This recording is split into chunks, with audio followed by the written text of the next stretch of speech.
In the dawn of ages, when the Titans had been cast into the pit, three brothers rose to claim dominion over the world. Zeus, crowned with lightning, took the heavens. Poseidon, with trident in hand, seized the restless sea. And the third Hades drew the lot of shadows. To him fell the Underworld, a kingdom vast yet silent, filled not with celebration but with endless farewells. He was not cruel but lonely, a king seated on a throne of solitude. Above, where sunlight reigned, Persephone danced. She was the daughter of Demeter, the very breath of spring.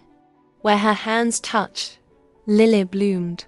Where her laughter rang, the fields rejoiced. To Demeter, she was more than a child, she was the anchor of her heart, the blossom she vowed never to lose. But beneath the soil, Hades stirred. Often he would rise, cloaked in invisibility, to walk the fields above. He saw Persephone's brightness. So unlike the muted halls he ruled, to him she was the sun his kingdom had been denied. Desire weighed heavy upon him. So he went to Zeus, his brother, and asked for Persephone's hand. But both knew Demeter would never surrender her only joy. Zeus gave no blessing, but no refusal. In silence, the fate of a maiden was sealed. One day, as Persephone wandered farther than ever before, stumbled upon a single flower, as if the earth had birthed it itself without seed. It was unlike any other, its glow unnatural, ethereal, as if cast by Gaia herself to lure her, a narcissus. Entranced, Persephone knelt to get a better look, not wanting to disturb the beauty, and as if on cue, the earth groaned and the meadow split wide, a chasm yawning beneath her feet. From its depths, 4 black steeds thundered forth, pulling a chariot of obsidian. And at its helm Hades, lord of shadows, his cloak billowing like a storm as he stared down at her. Persephone wanted to yell for her mother, but before she could scream or run away, he seized her and descended into darkness. The meadow closed above them, leaving behind only silence and a crushed crown of flowers. When Demeter returned to an empty field, panic seized her. She searched and found her daughter gone. Her grief shook heaven and earth. She tore through fields with torches in hand, calling Persephone's name until her voice broke. Her sorrow became fury. Her fury became vengeance. Demeter cursed the land. She stilled the rivers. She struck the fields barren. Golden grain rotted, orchards withered, and snow fell where flowers once bloomed. The earth shuddered under her grief, and the world was plunged into eternal winter. Demeter roared to the heavens, "Return my child, or let the world perish with me." Meanwhile, Persephone sat trembling in halls of stone. Yet Hades brought no chains, no cruelty. He watched her as one might guard a fragile flame, fearing even his breath might extinguish it. "You belong in the sun, I know," he would say, "yet I cannot bear that you wither here. Come, I will show you what I have made." Hades led her through winding tunnels, until at last they emerged into a place unlike any other. A garden carved from the very heart of night. Silver trees shimmered with pale blossoms. Streams glowed with ghostly light, and flowers the color of moonlight bloomed where no sun could touch. It was his gift to her, his vow made flesh. "I cannot bring the sun into my kingdom, but I would steal the stars themselves if it meant your smile might linger here." Persephone looked in awe.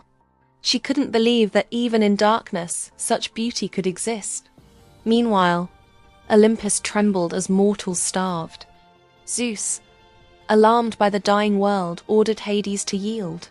Hades didn't want to, but he could tell that his flower also needed the sun. When Hermes came with Zeus's decree, hope filled Persephone's heart. She would see her mother again.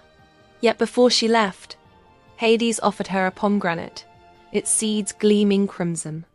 She ate, not knowing the law that bound her fate. Persephone returned to earth, to her mother's embrace, to green fields and singing brook. But Demeter soon discovered what Hades had done. He had fed Persephone the fruit of the underworld, binding her soul to his world. With her heart filled with rage, she rushed once more to Olympus, torches in hand, her face streaked with grief. "Great gods," she pleaded, "do you not see the cruelty? My daughter is bound by trickery. Undo this curse, I beg you." That the council of gods sat in solemn silence. Zeus himself spoke, heavy with law older than Olympus. "The law cannot be broken. She has eaten of the fruit of the underworld, and by that act she belongs to it. Yet mercy must guide us. For each seed consumed, she shall dwell 1 month below. 6 she ate, thus 6 months she will remain with Hades, and 6 she shall return to you." Demeter wept, for it was no true victory. Yet nothing more could be done. When Persephone heard the decree, her eyes lowered, but not with despair. A strange calm touched her, as though she had already felt the pull of 2 worlds within. Persephone spoke softly to her mother. "Do not weep so, mother. I am yours still, but part of me cannot forget the shadows I have seen. There is life, even there, and though I love the sun, I do not wholly hate the dark." Demeter held her daughter close, vowing never to waste a moment of the months granted to her. And so, each year when Persephone walks the earth, Demeter rejoices, covering the fields with green, spilling blossoms across the hills, and filling the world with plenty. But when the time comes for Persephone to descend once more, Demeter mourns.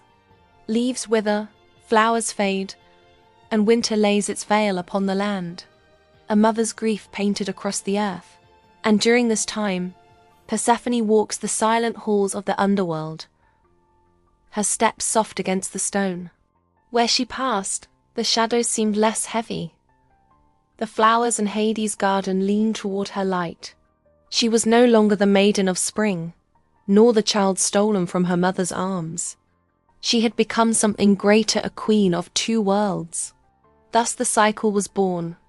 6 months of bloom, 6 of frost. The world forever tied to the fate of a mother, a daughter, and the king who dwells in shadows. If you enjoyed this tale, do like, subscribe, and share so many others can see. Your support means a lot to me. Also, do let me know what other tale you would like to hear.